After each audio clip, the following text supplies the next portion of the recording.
अस्सलाम वालेकुम हाज़रीन ऐं नाज़रीन, अॼु जी अपडेट में तव्हां सभिनी खे ख़ुशि आमदीद। दोस्तो, अॼु जी अपडेट आहे पंजाबी ड्रामनि जे मुताबिक़। ऐं हीअ जेका बि नवां दोस्त आया आहिनि या पुराणा दोस्त आया आहिनि, सभिनी खे चवंदुसि अॼु ही 1 मिनट जी वीडियो में वॾी अपडेट्स तव्हांखे ॾियण वारो आहियां।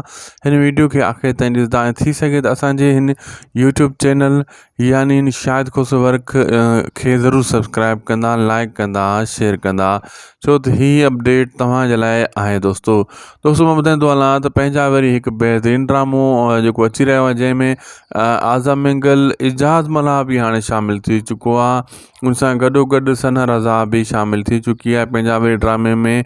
इन जी सिलेक्शन हले पई, खजू साहब बार बार इन जी सिलेक्शन करे पियो।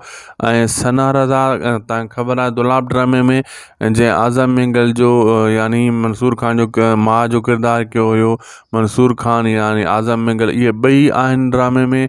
इजाज़ मल्हार तव्हांखे ख़बर आहे इजाज़ मल्हार कहिड़ो आहे, वरी बि मां तव्हांखे वाज़े करे ॿुधायां।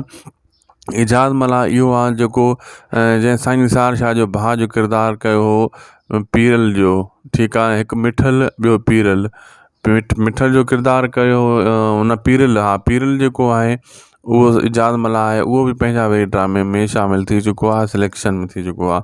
तमामु जल्द ईद खां पोइ जी मुकमल जेको आहे शूटिंग स्टार्ट थी वेंदी, ॾाढी तेज़ी सां तमामु जल्द हिन खे फाइनल कयो वेंदो।